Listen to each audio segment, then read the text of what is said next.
In 1999, one of my favorite found footage movies came out, and that would be the Blair Witch Project. That movie was really hyped up and has people saying that they either loved it or they hated it, and I really enjoyed it. It was a movie that really captured what I love about the imagination, because it relied on your imagination, and it didn't really show you anything. You just whatever you could come up with in your own mind. And so I was scared watching that movie, even thinking about it afterwards. Then, because of the success of that film, they decided to make a sequel the following year. But instead of doing it in found footage, they did it just regular filmmaking. So they were trying to tell a real story with real production value, and it failed miserably. And to me, I think it's one of the worst sequels ever made, and you can see why there's never been a Blair Witch Project 3. So I'm really wondering what the producers and the directors and the studio that was behind The Last Exorcism, because when the trailer came out for The Last Exorcism Part 2, which I think is the most ridiculous title in the history of cinema, it's got to be up there. It just sounds stupid, The Last Exorcism Part 2, and I know I'm not alone on this. I'm not going to elaborate on it because it's ridiculous. Even saying it makes me feel stupid. But when the trailer came out, and I like that found footage movie, but when the trailer came out, I was like, oh my gosh, I guess they did not see the Blair Witch Project 2, because now they're trying to give us a real movie. Why not stick with the found footage scenario, because it's really working well with the Paranormal Activity films. People are still seeing that movie, and they're doing the same movie over and over and over again, just giving us new characters and maybe a new year. It's just the same movie over again, but those movies are somewhat successful, and there's another movie coming out. So what were they thinking? But I was going to give the movie a chance. I decided I was definitely going to give this movie a chance because I love Ashley Bell. I think she's a talented actress, but it seems like this is the only thing she's ever really done. I think if you put her in a role, maybe something that Jessica Chastain has done, or Jennifer Lawrence, I think she can shine. I think she has potential. I just don't know what she's doing.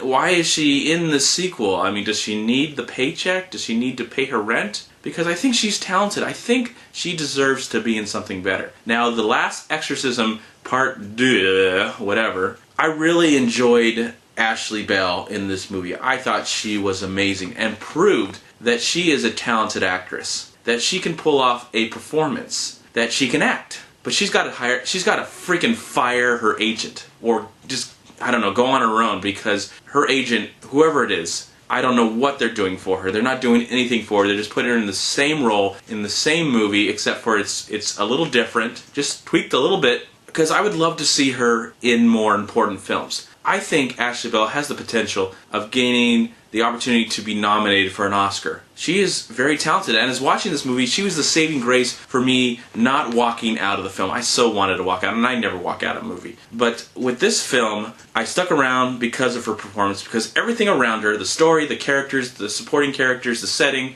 were just bye.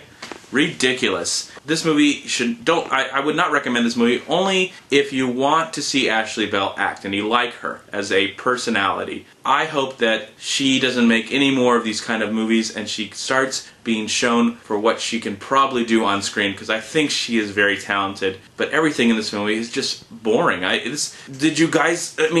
Have you guys not seen what happened to the Blair Witch Project? It's seriously, you've just forgotten this. I mean, it's been over 10 years, I realize this. But you gotta just wake up and smell the roses, people. And I'm talking to the people that made this movie, not to, people that go see this movie. If you want to go see this movie, I felt like the audience that I saw this movie with were really hyped up to see this for some reason. They were yelling and screaming, or maybe they're just a rowdy audience. But when the movie got going, this couldn't be more of a very quiet and somber screening. I don't think I heard anybody talk throughout the whole screen. I don't know if anybody even liked this movie, and there was a lot of people in the theater.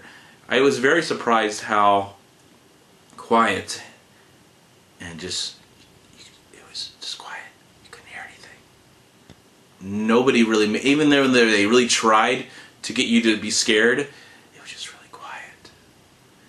I don't know, this movie is just dull. But because of Ashley Green, because of Ashley Bell, I'm going to give the film 2 stars. Please like, comment, and subscribe to my channel. I'm also on Twitter and I'm on Facebook. And please go to WeLiveFilm.com and subscribe right here on YouTube to We Live Film. And also go to WhoYouTube.com. do yourself a favor and read a good book. Read a good book.